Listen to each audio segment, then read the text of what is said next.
Hello and welcome to part one of how I found out that my roommate and best friend was actually trying to home wreck my relationship throughout our entire friendship. Just to preface, I will only be using the names of people who consented. Everyone else will be referred to by a fruit, and then the girl this is all about will just be called the Stalker. So me and the Stalker had lived in the same town throughout our entire lives, but I did not know who she was until my senior year of high school, and that was because she came from her high school to my high school for these two AP classes. Throughout those classes, she never talked to me or anyone else. Then she followed me on socials and would slide up my stories and we would have conversations. I added her on Snapchat. We started texting through there, and it wasn't until I think July 8th that we had hung out for the first time, and then we hung out again later on in mid to late July. Then we both went to KU and both moved in a week early. I moved in early for Rush. She moved in early for this program called Jumpstart. She kept on posting about how she was meeting all these people and was having all this fun. And so I was asking her "Oh, can I come down and meet your new friends?" I had lived at Self, which is at the top of the hill at KU, and everyone else lived in Naismith, which is at the bottom of the hill. I go down and I meet everyone and we all had a wonderful time. Then in September-ish, I was hanging out with the Stalker, Vanessa, and Kiwi, and we were all going to go out that night, but the Stalker had some other plans, and so me and the two other girls, we were at the dining hall, and that is when Vanessa let it slip that allegedly the Stalker had snapped my boyfriend. I took it as before I was dating him, which was August of 2024, that they had been snapped. So I text my boyfriend and he's like, yeah, I mean, we texted for less than a week in, oh gosh, April of 2024. I went through all of the messages. It was literally the most normal thing ever. I wouldn't even call it talking. It was really platonic and normal. Mind you, he had never met the Stalker in real life until he came up to Lawrence and was hanging out with me, and I decided to hang out with my friend Sam and the Stalker. That was his first time meeting her. I was just okay, I wish you would have told me, and he's I just didn't really think it was something that notable. We had obviously discussed everyone that we had relationships with before, had talking stages with before, and she never made the cut because it was neither of those. In late September, the Stalker, her roommate, drops out, and my roommate, this is a whole different story time in itself, but she would hoard and throw away the toilet paper that I bought. I bought everything for the dorm, and she was also just kind of a very awkward person. Her boyfriend was a very bizarre person, and he was over there a lot, and I just felt uncomfortable in my own dorm. And so I asked the Stalker, kind of as a joke, oh, what if I moved in? And she was so excited. She's yes, please move in. And so I was okay. So I start moving into the Stalker's dorm, and I kind of realized, I'm there is absolutely no space, which from the dorm that I was moving in Self, it was so small, and this one was absolutely huge. And so I kind of felt like I was invading her space. So let me explain to you the layout of our dorm. So she had, as soon as we were moving in, she's telling me, she's I want this to be the hangout spot. I want everyone to be in here and everyone to be hanging out in our room. So I was okay, you know what? That works. Fine. I get it. I'm moving into your space.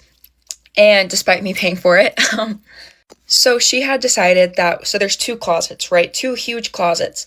And one, she's going to have her desk, and that'll be her desk space. And there's also two shelves above, and she has both of those shelves. The other closet is going to be our communal closet where we have all of our tops. There's two shelves above. She gets one and I get the smaller one. And then my desk will be in the closet. I can't use it. And then our beds were shaped this L shape. So we were sleeping head to head every night. Underneath my bed was her drawers that KU provides us. And then my drawers were where everyone was going to sit on. And then I had I brought a storage thing that we could both use for food. And then I had my own storage thing that had stuff my underwear, love letters from my boyfriend, notes from my family, very, very personal belongings. So basically I had no space. Oh, and also on the sink, so she gets two of the three drawers, and then on top of the sink, she gets the entire counter space. I had my toothbrush on there, and that was it. Very soon, she starts using all of my stuff. She was wearing all of my clothes every single day. I also didn't know this at the time, but friends had told me later that when they would be in the room and I wasn't, she would be going through my personal drawers, the same ones that have my underwear and stuff like that, seeing if there was something in there that she could borrow. Obviously, my friends didn't realize what it was that she was doing or that I would have been so uncomfortable by this. Mind you, I hardly wore any of her clothes because they were all 100% polyester from Shein, and that's not my vibe. But also at the same time, my boyfriend moves to Lawrence, and so I just figured that most of the time I can just spend time at his apartment. Another thing is I had classes every single day at 9 a.m., and she didn't have her classes until the afternoon, and she would be blasting her music on my speaker, would be playing stuff on her iPad, like was just very, very loud, would leave all the lights off, even though I was. And this is exactly why I can't do roommates. This would have been crazy. I think that's just why you don't move in with friends because they are just like too comfortable. If you guys are both paying a fee to dorm here, so why does she have majority of the space? Granted, yes, she was there first, but once you invite a roommate in, at least give them some space, have the courtesy. Yeah, I'm trying to think. Dorms are paid by the colleges, right? Unless they live off campus. I don't know if she's living on campus, but yeah, if this is on campus type of living, yeah, she got me fucked up. I'm definitely getting more space than that, but I get it if you don't want to be intruding. But it sounds like this woman is mirroring her. I'm not gonna lie. Seems like you got something bigger than a stalker, my friend. Obviously ready for bed, but anytime I was staying up later than her, she would immediately turn off all of the lights. One time I couldn't sleep, and she would listen to music while she slept, right? And it was playing out loud. I could hear it. And I would always have my earbuds in and I would just play my podcast and go to sleep. I couldn't go to sleep and I was sick of having the earbuds, like, because I have earbuds, so like I would wake up in the middle of the night, like strangled. I was playing at like 2 a.m. I was like, okay, I'm just going to play my podcast beside me very quietly, whatever. Wake up, go to class, don't see her until the afternoon. And I come back and Vanessa had said something about how she couldn't get any sleep last night because my podcast was so loud. Obviously, Vanessa has no clue that Miss Stalker over here is blasting her music. And then I found out from other friends that she had complained to them about how she couldn't sleep at all last night. I mean, which doesn't matter because she doesn't have a class until 12 because my podcast was playing so loudly and it woke her up. When I was apologizing to her, I'm like, I'm so sorry, I had no clue. She says, oh, it's fine. I could have went over and turned it off or put in my headphones. Thank you. Thank you. Wish you would have clarified that to other people as well. Other things is I would write all of her essays. If she had applications for things, like exact positions for different things, I would fill all of that out. She copied my resume. Like she asked me to send my resume and she completely copied it. Same thing with LinkedIn. I would literally make her LinkedIn posts. And then when our other friends who were pre-med were asking about LinkedIn, she was like, oh yeah, you can look at mine. Like it's really, really good. And same thing with my resume. It's really, really good. I wonder why. So basically, she just starts slowly morphing into me. She's wearing my clothes every single day, is wearing my jewelry every single day, wearing my accessories every single day. Not only that, but she started to say things that I would say all the time. So for example, I stim a lot. I'm on ADHD medication. I have ADHD. I was tested for autism as a kid because even back then, as a 2-year-old, my stimming was so bad. So I do these stims around her because we share the same room, and then she would go out and then would copy my stims despite her not having ADHD. Okay. See, I told you, this woman is mirroring her. If you don't know what mirroring is, that's when somebody's literally trying to do what you do, be just like you, and the ultimate goal is to get you out of the damn position. I don't know. Don't have a boyfriend. When somebody's mirroring you this bad, they get to stalking your man too. They want everything you got. Yeah, it seemed like she was already doing that from the beginning. But they said it was platonic and it wasn't unserious, but it's like, why not even mention it?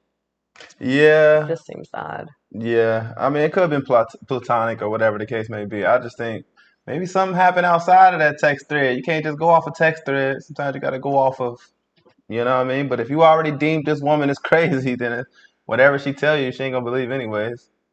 But yeah, keep your man away from people like this. Keep anything you love away from people like this. And if you're wondering why I just let all of this stuff happen, it's because during the fact I didn't really see it as an issue. I was busy with my classes. I was a biology student. I was busy with stuff in my personal life. I'm typically a very confrontational and assertive person, but I just didn't, I guess, see these things as issues because she was my best friend and roommate. So in my mind, I'd create all these excuses for her and tell myself that I was crazy. And also the entire time I thought that I was infringing on her space. And I don't know why, but I had this idea that, oh, I owed her something because she was so kind to let me live. And so many things too, like the fact that she was complaining to people about me waking her up with my podcast. I also didn't find out until after this whole thing happened. So that is where I'm going to leave it for now. And then next part, I'll get into the whole climax of the situation. Hello and welcome to part 2 of how I found out that my roommate and best friend was trying to sabotage my relationship and basically my whole life. So in this, we're going to talk about 3 incidents: the Kiwi incident, the boyfriend incident, and the Vanessa incident. Starting with Kiwi, Vanessa had met Kiwi through her suite mates going out, and one night we all go out together, whatever, I don't think anything of it. We hung out in groups a couple of times, never really thought anything about Kiwi because I never got that close to her or hung out with her one-on-one.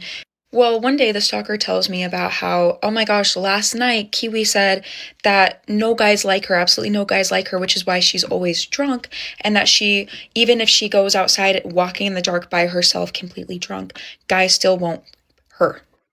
And this starts a pattern of the stalker loving to use the R word. Mind you, the stalker knows about me and all of our other friends' experiences with that. And not that it's a word that you should be using anyways, but when your friends are victims of that, I don't understand why you're just throwing that word around loosely. I obviously stopped liking Kiwi for that reason, and then one day I'm in my dorm, all my friends are in there, I go shower, I come out of the shower, and I hear that they're all talking about Kiwi and about how she's done all of these horrible things, she said all of these horrible things, and I'm like, oh my gosh, like this is insane. Some of it included the fact that she had no friends at home, we were her only friends here, that basically she was crazy, and that also she said that her first time having intercourse, she wants to be completely wasted because that's the only way that she could do it. And again, as people who have trauma with that, we were not exactly thrilled about it. And there was also stuff about her wanting to bully one of the girls, Raspberry, in our group and saying all these horrible things about her. So for those reasons, we all stopped being friends with Kiwi.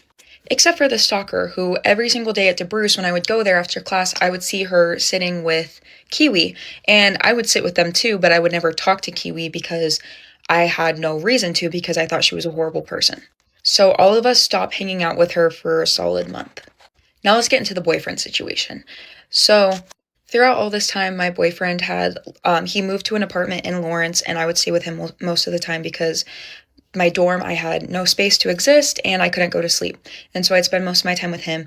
And then for a lot of reasons, including the stalker, him and I break up. I come back to the dorm and the stalker is telling me all about how basically he had tried cheating on me with this girl, we'll call her Apple, and also the stalker. So the stalker tells me about how he, during the summer, would hang out with Apple. Wait, so he's tried cheating on her with the stalker girl? And See, someone else. I'm telling you, it's always more than those text threads, man. Don't be. Sometimes that woman may look crazy, but she knew something. It ain't no. She that crazy for a reason. She became a stalker for a reason. Dude was definitely misleading her, and he should have told her that before he allowed her to move in with this fucking woman. It's too late now. We were dating and told everyone that him and I were on a break. And by everyone, I just mean the stalker.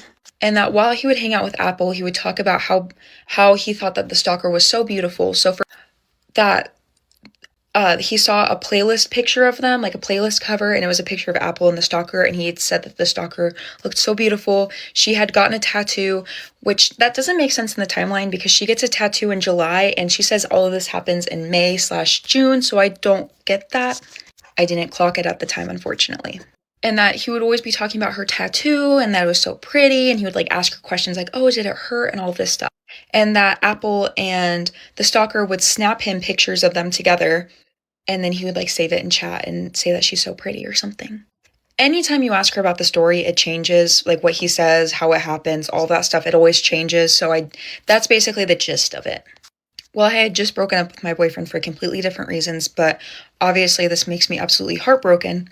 So I basically go off on him. I'm like saying horrible, horrible things to him, which I deeply regret. He ends up moving back to our hometown. Him and I were no contact for, I think, like literally less than a day.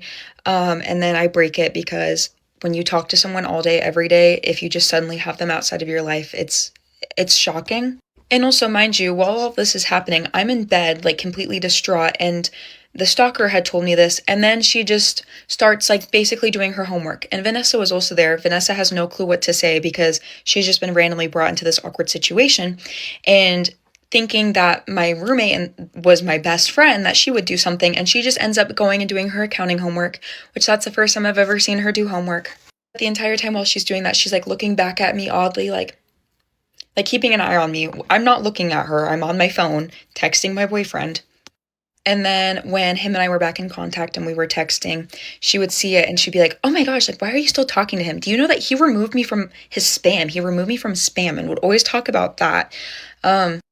And then she would bring up, she's like, "Don't you think it's so weird that the only girls he followed on his spam Instagram were you, me, Apple, and his sister?" Which I never thought was weird because he unfollowed like everyone that he no longer talks to, including guys and girls. He had like quite a few followers and people that he followed on his account.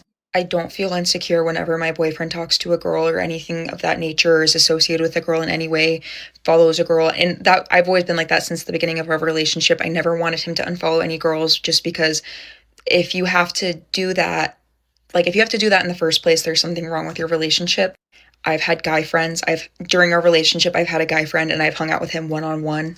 And the reasoning he was following those girls is because Apple has been his friend for years. Obviously, he's going to follow his sister. Obviously, he's going to follow me. And he was following the stalker because she was my roommate. And I always thought that was normal. Even before all of this cheating stuff, thought it was completely normal. Now we're going to go into the Vanessa situation. So at the beginning of the school year, we met this guy named Vomit that like first week.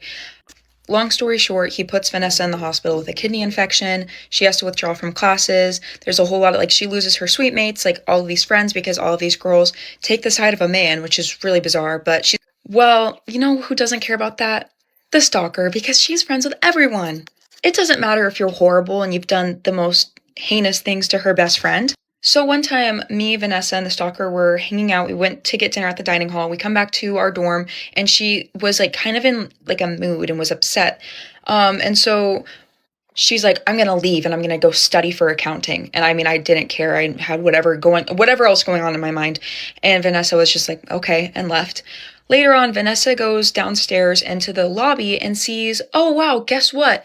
There's the stalker playing cards with Vomit and all of Vanessa's old suite mates and basically all of the ops. Like she's playing cards with all of the ops."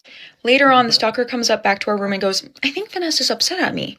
And I'm like, "Oh, why?" Because I thought she was studying this entire time. And she's like, "Yeah, well, I went downstairs, I was going to study. And then I saw Vomit and all of his friends. And they were like, 'Oh, stalker, please, please come play cards with us. Please, we so badly want to play cards with you.' And so, of course I did because, I'm just such a good person." And I was kind of like, "Well, why would you do that?" Like, obviously, Vanessa's going to be upset about that. And then another time, she spent her dining dollars, which she'd always complain about how she's low on, to buy Vomit a drink at Starbucks. And then she told Vanessa this, and Vanessa was like, "Please don't do that." So now we're going to get to the climax and where all of this begins.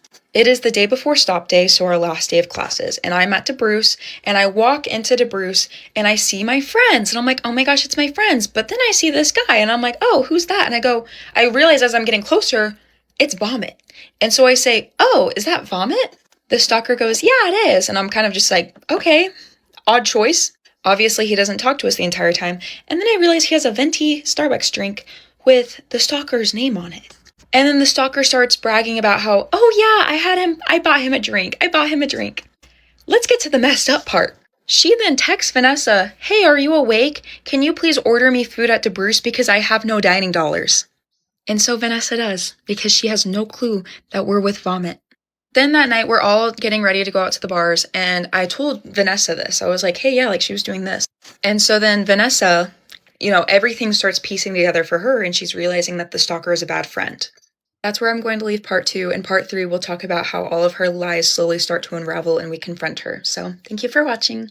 Here is part 3 of how I found out that my roommate was a pathological liar, basically a psychopath, and was trying to sabotage my relationship. So it's officially stop day, and the stalker was out with our friend Banana ice skating for ASU. I'm hanging out in my room, and then Vanessa and our friend Eggplant come in. They just like randomly walked in for whatever reason. And I don't even know how this started, but I'm gonna tell y'all right now, I am not following along with the names. We got too many damn players involved. And I'm not gonna lie to you, the stalker girl don't sound too crazy right now. Just because she's friends with people you don't like, that makes her crazy. It makes her what? I mean, I it's the mean, whole point of kinda. like you can't like. Why would I let what you think of somebody, unless it's crazy? You know what I'm saying? But nothing. I don't remember what she said about the. Ah, fuck. I don't even know his name. What was the vomit?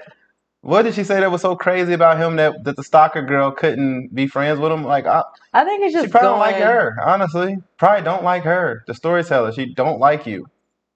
It's just clear as day. Like whoever you don't like, she's going to like because she don't like nobody like you. It's like a lot of gossiping in this, so it's like, yeah.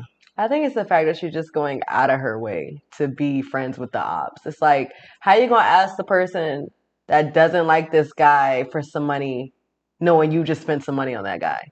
It's just kind of like double crossing people. Yeah, I mean, I I think get it's it. just a situation. It's just like, I don't know. I don't know, man. They don't even know each other. They're just roommates in college. Like, we don't supposed to follow each other's friends list. You a op, technically. I'm pretty sure she catching the vibes with you inside that room. Like, you don't fuck with me, clearly. And your podcast probably was the reason. But at the end of the day, I know she was making noise, you making noise. It's just tit for tat. I wouldn't like her ass either, honestly. I would not, no offense. I wouldn't like either of you. And had the debrief of a lifetime because we were talking about the night before about how the stalker had, bought Vomit a drink multiple times and then asked Vanessa for money, but then she hates my boyfriend, which is really odd. Like, how can you be friends with Vomit, but then you absolutely can't even stand the sight of my boyfriend? That is when I realized that she was lying about the whole Zach situation. I would then later find out that she had told this story to so many people before I had even met her. She had told our friend Banana before I had even met the stalker about this story. And in my mind, I'm thinking, okay, so there are two scenarios. Either what she is saying is true, and then she decided to, one, not tell me, and then two, become friends with me. Because when this all happened, it was allegedly May and June. Her and I don't become friends until July. Why would you, like, why would you form a friendship with me sitting on that knowledge and then continue to tell everyone except for me? She even told Kiwi, who I had met like 2 times. So this entire time, all of my friends hate my boyfriend, and I had no clue at all. Spoiler alert about the cheating thing, it was in fact all a lie. So that is when I text Apple because I want to get the full story on whether or not this was true. Apple, who, she's a weirdo. She's weird. Birds of a feather flock together, that is for sure. Multiple times throughout the situation, I would text her and she would never respond to me. Anyways, she decides to call the stalker, and I know this because Banana was present, and then tell her about what I had texted her. I didn't know this at the time, but then the stalker came back and is talking to me like usual. I can't even look at her because I'm sorry, I'm not one of those people who can pretend to be nice. If I'm upset with you, I'm upset with you. If I don't like you, I don't like you, and that's that. But clearly, the stalker is a wonderful actress, actually. Or maybe just a sociopath. That is when I found out from Vanessa that Banana texted her about the phone call. So at this point, I had to leave my room and I'm with Vanessa crying in the lounge, and we had Secret Santa that night. And Kiwi was there because even though we all disliked her, the stalker invited her. Secret Santa was awkward and then everyone left and it was just Kiwi and the stalker in the room. Vanessa and I are having a game plan because we both have to talk to Emily. Oops, I mean the stalker. So we asked Kiwi if she could leave the room, and she says, actually, the stalker wants me to stay in here, which we were like, okay, that's odd, but decide to go into the room anyways. And we both say our piece to the stalker. Mind you, we are both crying. It was to the point where when Vanessa was crying, I would cry harder because it was that sad of a scene to see. I know this all sounds like juicy drama and gossip and stuff like that, but at the end of the day, Vanessa and I are both traumatized from this, and so is Kiwi, which we will get to that later. Because in case you haven't already picked up everything that I said in the last part, the stalker was actually lying about and projecting, and they were things that she had done. The entire time we're talking to the stalker, she's looking at us like this, with the blankest stare that was actually terrifying. Then she asks everyone else to leave the room so that she can talk to me one-on-one. She starts crying and saying that this entire time, get this entire time, her gut has been telling her that what she's been doing is wrong and she's sorry she didn't listen to her gut. When I heard that, I was like, yeah, no, we're dealing with some sort of psychotic, narcissistic behavior because that's actually insane. I leave and go to my car and then call my boyfriend and tell him all about this craziness. And then I go back to my room. And you will never believe what happens next. Vanessa and Kiwi come into my room and they're like, guess what? So everything that has been said about Kiwi was in fact a lie. The time that she had said that she wanted to be drunk the first time she has intercourse, she actually said that if she was to ever kiss a guy at a bar or something, she would first maybe want to be a little tipsy for liquid courage. Two very different things. Oh, and you know everything about the R word that she supposedly said? Well, guess what? None of that happened either. But you do know what did happen? Oh, yeah. Stalker would go on late night walks by herself where there's like towards the end of campus where there's no lights and hardly anyone there. I'm talking about like the lake area, Potter Lake. And she one time posted about how this group of guys were catcalling her and said that they wanted to rape her. When she comes home, I am absolutely horrified and I'm asking her if she is okay. She is literally giddy to tell me about how, oh yeah, these guys, they were like telling me, they're like, come here, like we want to rape you. Our friends asked her more questions about it and she said that actually that's not what they said. And then Kiwi. Yeah, I'm not gonna lie, I get it now. Stalker girl kind of fucking weird. That is not a that okay, I get dark humor, but that is worse than dark. That is serious shit. You know, there's other ways to I don't know. This is all just silly as hell, honestly. Like, so most of the shit that she said about the other people was a lie. Then why we get to this point now? Why we you knew the story before you told the story. Why would you make us feel like these people were bad people in the beginning if they wasn't? You had us thinking Kiwi was saying weird shit too. Now you said it was a lie. Then your boyfriend, we thought he was a cheater, and you said that was a lie. But then you just say that he said that he thought about her and stuff like that. Or did somebody else tell you that? I don't like people who tell stories from other people's perspective. What the hell did you see?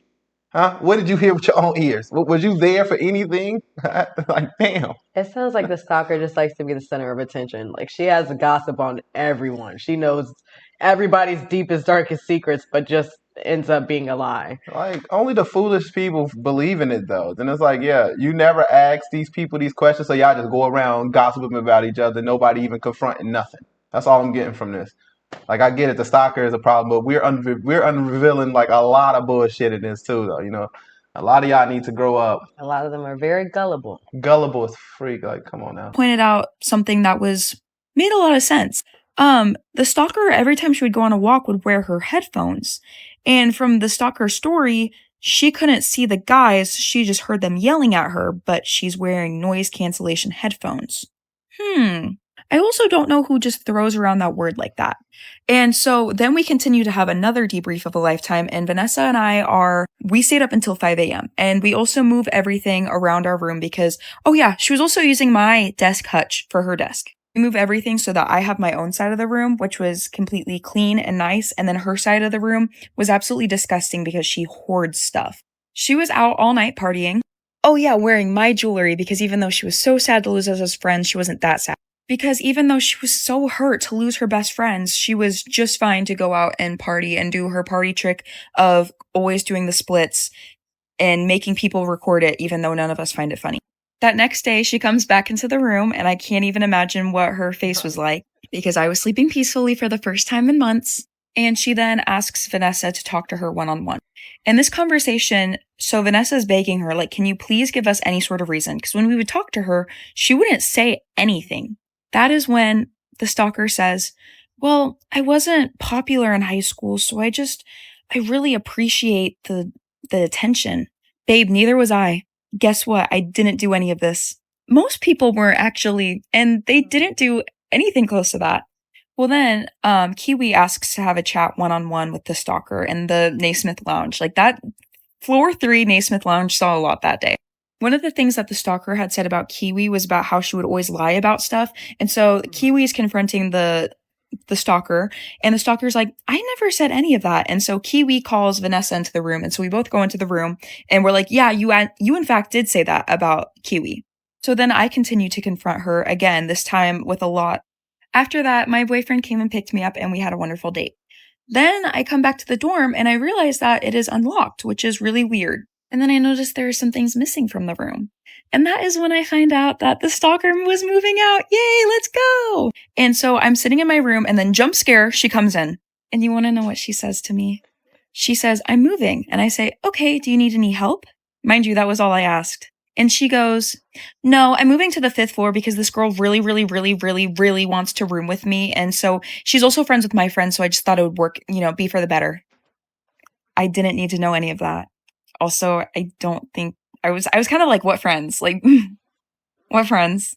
Then I'm not gonna lie. The storyteller gives off mean girl vibes. I don't care what nobody say. Like I get it. We talking about the stalker girl. Yeah, she is a very questionable human being. But you're mean. You're mean as hell, man. What good things did she have to say at all throughout the story time? Nothing. Everybody is just a problem to her, honestly. Pretty much. Just don't make any damn sense. We almost done, Messy Family. We got about 11 more minutes of this if you want to sit through. next day there was like a fire alarm or drill, and so we were all in Banana's car, and Banana got a text about how from the stalker, and the stalker was like, hey, are we still friends? Banana, playing double agent, goes, yeah. And then guess what the stalker says? Oh, good, because I've really been wanting to tell someone this, but I got an award for marketing club. I'm in marketing club, and her award was going to the most meetings for a freshman. There's like 3 freshmen. It's me, her, and our friend Sam. And Sam and I don't go because we have other clubs to go to. So but when I got an exec position for our business frat, it was whatever. Okay. And then a lot of other things have come to light since then. So Sam, she was friends with the stalker first, even though she doesn't live in our town. Like, they were online friends. And Sam was telling me about how the stalker would always talk about me before her and I were friends, about how I'm so popular and she's scared of me. If you went to my high school, you know this is not true. And then another one of our friends, one of our mutual friends who has been friends with her for years, was telling me about how, yes, she has in fact had a crush on Zach for years, despite them never meeting, despite him never flirting with her, like never having a long conversation with her. They weren't even friends. Oh, and also, she never told Sam about the whole cheating thing because she realized that Sam would have realized that that story was in fact false because she was also friends with Apple. Oh, and also, my boyfriend called Apple and texted her, and Apple said that everything that the stalker said was in fact a lie. I told the stalker this, and she was like, well, she told me that. Okay. Another thing is, I have had 2 girls message me since posting part 1, and both of them, having boyfriends, have told me that they have basically been in the exact same situation as me. So this is quite literally a reoccurring pattern. So if this reaches the right audience, and I hope it does, and you know her side of the story, please tell me, because I would absolutely love to hear her reasoning, because I asked her multiple times, like so many times, what her reasoning was, and I have yet to get an answer. I honestly might do another part just talking about more of her lies and things that she has said about her friends and other people, because there is quite literally a lot. So thank you for watching this, and don't ever become friends with a girl named Emily, because you'll regret it. Hello, and welcome to the final part of my crazy roommate. Oh, First, damn, I I'm thought going it to was the clarify final a part. couple of things. Some people were asking me why I wrote her essays and did all of that for her. We had an agreement that she would buy me coffee and would do my nails. She never bought me coffee, and then she did my nails 3 times. The first time, I did them for her. Like, I would file them and all that stuff, and so they looked horrible, so I took them off. The second time, they looked horrible, and they all fell off. Third time, same thing happened. They kept on falling off, and I just had to take them all off. After, like, 2 days of having them on. Mind you, she would be able to wear a set of her nails for 2 weeks, and every time I looked at them, they looked good. Like, she would spend so much time doing them. Meanwhile, for me, she would put in 0 effort. Also, like, I would schedule certain times for her to do my nails, and then she would never end up doing it. Or, like, we'd be in the room and she'd be like, oh, I'm gonna do my nails now. And it's like, I have written you 2 essays at this point in time. Like, you are kind of in debt to me.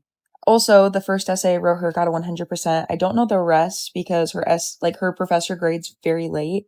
Also, I got her a chair position for one of her clubs through my application that I wrote her, basically. Other things, actually, the very first time I hung out with That's her, pretty her and I scary. had just agreed to go get coffee and like maybe go thrifting or something of that nature. Started at like 9, 10-ish a.m. Didn't end until 11:30 p.m. because throughout the day she just kept on asking, "Oh, can we do this? Can we do this? Can we do this?" And I was too nice to just be like, "Oh, actually, I need to go home." She asked if we could go get dinner, and so I was like, "Okay, like we can go get dinner." And then we're paying, and mind you, what I got was like maybe a $9 dish. I just got like fried rice or something. She got like some sort of beef meal, obviously being one of the most expensive things on that menu. And she's like, "Oh, I can't pay for it. I don't have any money." And so I ended up paying for her. I'd buy her coffee all the time. She did my piercings, like my nose piercing and my seconds, which is why they are so crooked. And so I felt bad and as though like I owed her something. I did not. At the end of the school year, though, I did in fact Venmo request her $25, and she immediately paid that. I can respect that. But I'm also confused because you were telling everyone that you have absolutely no money to get anyone presents, which is why she went on a heist, stealing, I think, probably like hundreds, if not $1,000 worth of stuff. Oh yeah, guys, she's also a klepto. Yay. And I'm not talking about like expensive stuff. I mean like going into Five Below and stealing a bunch of fugglers and then complaining about how she couldn't steal more. Next, we're going to get into the pickle incident. So she met this guy on Hinge, Pickle, we'll call him, and he was like mutual friends of her friends. I don't know. And she was telling me about how they were going to hang out, and she's like, oh yeah, I told him about how my roommate barks. So I guess I bark now too, huh? Not that I'm against barking. If that's your thing, that's your thing, but I'm more of a cat person. But I don't bark, and I've never barked around her. Then another time she got back from hanging out with him and she was like giggling. And I was like, oh, like, what's up? And she's like, oh my gosh, I was talking about you. And I was like, oh, like what? Because in my mind, we have this sweet bond and friendship. And whenever I talk about her, it's about how I think she's so amazing and wonderful. Guess what she said about me? No, quite literally guess, because whatever you have to say won't even compare to what I'm about to say. She says, oh yeah, me and Pickle were talking. And I was like, oh yeah, I don't fart because I'm a girl. He's like, oh, well, do you shit? And she goes, no, but Liv does. So actually, right after she came back from that date, she was on the toilet for 20 minutes pooping. But thanks. Like, why did you feel the need to bring me up? I've never been with my boyfriend and just decided to bring up a random girl. Now we're going to get into her wearing my clothes because she told someone that I was lying about all of that. And every time she wore my clothes, she would ask. So there was a weekend that I was at home, basically bedridden with depression and sickness. And I didn't know this until she posted it, but she was going through my stuff and found this purse. Mind you, I have a lot of like purses, I have a lot of clothes, I have a lot of accessories. Like I have a collection that I've been working on for many, many years. So for her to find this bag, she had to be digging. Well, her and Vanessa had plans to go like get birthday presents for one of our friends. And so the stalker shows up wearing my belt, my jacket that she also had to dig through to get, my purse, and I also think my Tank Air tank top. She loved those. And is like, oh, can we take Instagram photos? Meanwhile, Vanessa doesn't have makeup on, is like wearing sweats or something, is like, and the stalker's like, okay, let's go now. So obviously Vanessa didn't get any Instagram photos, but she did not ask me any permission for that. So all of my bottoms and jackets would be like in bins or in drawers that she would have to dig through. And there would be times that I would see her and I'd be like, oh, are those my jeans? Like, is that my jacket? There was one time that she had worn my jacket that I was literally going to wear that day, but couldn't because she was already wearing it. Oh, let me get to the best part. Every night before I go to sleep, I set out my outfit for the next day, something that my mom has been doing for me since preschool. And this one day I was actually going to wear a shirt of hers. I found a shirt that she had thrifted that wasn't 100% polyester. And I was like, okay, this is nice. It was just like this little polo shirt. I set it out for the next day. Well, that was the day that I didn't have a 9 a.m. class. And so she went out later than me. I wake up, shirt is gone. I'm like, okay, I don't know what happened to it. I go out, I go to Bruce, and I see her wearing it. And I'm like, oh, hey, I was actually going to wear that shirt. And she goes, oh, yeah, I forgot I had this shirt until you set it out. Thanks. So that was like the one time she wasn't wearing one of my shirts. Also, all of her friends that she would have like back at home, she would always talk like mad crap about. So this one girl and her, I guess they had beef for whatever reason. Like they had agreed to hang out and then didn't for whatever reason. And so she was mad at her. And so she would always be fat shaming this girl and saying horrible things about her. And then during Thanksgiving break, me and the stalker were running our errands. And she's like, oh yeah, after this, I have Friendsgiving with that girl that she was just body shaming like literally 2 days ago. And that girl was hosting at her house. And the stalker was like, yeah, I'm going to bring root beer floats because that means I don't have to make anything. And besides, that girl, because she's fat, she's going to make so many baked goods. Mind you, this is a friend she's had like for years. Oh, also at this point, 5 separate people, 5, have texted me about her behaviors. Many people in our hometown are in my comment section, corroborating basically what I've said. Like, it is known that the stalker and Apple are bad, bad people. Not just that, very male-centered people. Oh, also the stalker was talking about, before I even met her, so one of our mutual friends about how, oh yeah, my boyfriend is gay and she doesn't understand why I'm with him. So that's actually really odd considering how badly you wanted him, but okay. She was also basically just a pathological liar. She would lie all the time about like how these guys would hit on her or stuff like every single time she went outside, all of these guys came up to her. It wouldn't even just like hit on her, would say things like, "Oh my gosh, you're like the most beautiful girl like I've ever seen in my life." Meanwhile, if I would go out with her, like if our friends all went out together, she not once got catcalled. In fact, it was our other friends, Banana and Vanessa, who were getting catcalled. Also, this area that she would like go on late night walks and would always get catcalled, no one walks there. Like it was just her walking over in that area. She would also say things about guys. Like there was this one guy who was in our AP physics class, and she told me about how, like, oh yeah, he said all of these very perverted and disgusting things to her. And then she told me a week later about how she was alone with him in our dorm room. All the time I wouldn't be there, and she would be inviting random guys into our dorm room. Had this guy spend the night multiple nights in a row that I did not know of. If anyone else spent the night in our dorm, because my bed was vacant most of the time since I was with my boyfriend, she would ask me and would tell me about it. But whenever this guy slept in our room, never said a word about it. I had to find out later from other people. Oh yeah, she also got kicked out of our frat formal for underage drinking. The day after we got initiated, I wasn't there, but she also didn't tell me about it because she knows that I would find it embarrassing. But yeah, she literally got kicked out like first 30 minutes being there. Like that is genuinely so embarrassing. Another thing is my first time hanging out with her at KU and with all of those other people. After I left, everyone kept on talking about how they thought I was so funny and how they wanted to talk to me again. Like I remember one of our guy friends was like telling me, he's like, "Yeah, like we were always asking about you." And the stalker would always shut it down. Crazy. She's also lied about so many random things, such as like this guy who went to her high school got rejected from K-State, which has like a 90% acceptance rate. I asked my brother about this because he works with that kid, and it was no, he didn't go there because it costs too much. Like just so many little things like that that I genuinely can't believe a single thing that she has ever said to me. Is her name even her name? You know, like, is she even a KU student? I've never seen her in class. Definitely never seen her studying, except for that one time that I was in distress. But that is where I'm going to end this off. Thank you, everyone who has shown me.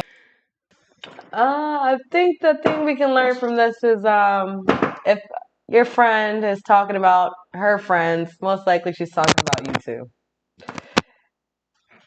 Yep, there it is.